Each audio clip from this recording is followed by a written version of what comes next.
Hello guys, তো নতুন video নিয়ে আবার আমরা হাজির হয়ে গেলাম। তো আজকে বাবাই পুজোর শপিং পুরো কমপ্লিট করে ফেলেছে মা বাবার জন্য। আর ওর শাড়ি সব কিছু কিনেছে, শুধু আমারটাই বাকি কেনা হয়নি, সেটা আমি কালকে যাব। তো ওসব দেখাবো এখন খুলে খুলে। তো চলো দেখাও কি দিল। কেনাকাটি করেছি তোমাদেরকে দেখাবো। তো প্রথমে দেখাই মা বাবারটা। মার জন্য শাড়িটা নিয়েছি। আর হচ্ছে এগুলোর নাম জানি কি একটা ইউনিক নাম, হাড্ডি শাড়ি। কেউ যদি জানো এই শাড়ি এটা কত বলো, সত্যি হাড্ডি শাড়ির নাম না অন্য কিছু, কমেন্টে অবশ্যই জানাও। আর বাবার জন্য কিনেছি এই জামাটা। আর হচ্ছে এই কালারটা আমার চয়েস করা, এটা কিন্তু আমার চয়েস করা বাবার জন্য। আর তারপর কিনেছি এই যে আমার একটা শাড়ি। মা বাবারটা হয়ে গেল।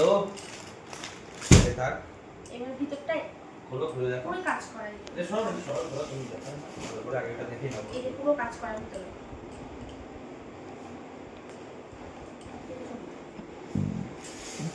আর একটা কিনেছি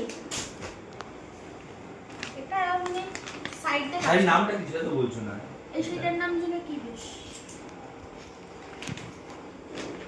যদি আমি কিন্তু যাইনি, আমি গেলে অবশ্যই নাম শুনে আসতাম। আর এই চুড়িদারটা। সবাই কমেন্টে জানাবে কার কার পুজো শপিং হয়ে গিয়েছে, সবাই জানাবে কিন্তু। আর কোথাও কিছু অফার চললে অবশ্যই জানাবে কিন্তু, আমরা সেখানে চলে যাব, মানে আমার জন্য বিশেষ করে। এই যে ওর নাম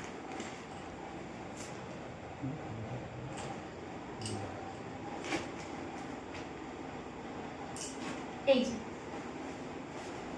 এই কালারটা কিন্তু খুব সুন্দর। আচ্ছা, একই হয়ে গেল এই শাড়িটা। আর এই যে জুতো।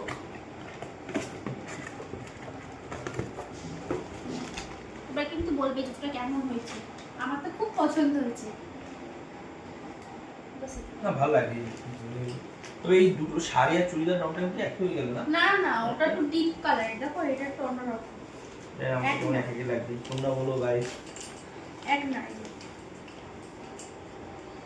এটা একটু অন্য কালার, দেখো এটা একটু ডিপ ডিপ কালার। আর কমেন্টে সবাই অবশ্যই জানাবে যে জানো যে এই শাড়িটার নাম কি। ও আমার বউ কিনতে গেছে কিন্তু শাড়ির নামই জানি না, অথচ কিনে নিয়ে চলে এসে ভালো লেগেছে। কমেন্টে অবশ্যই জানাবে, যে যে জানো অবশ্যই জানাবে। তো আমার একটা আছে এরকম, কিন্তু আমার এটা আবার পছন্দ হয়েছে, আবার আমি নিয়ে এসেছি কিনে এটা। তো এই ছিল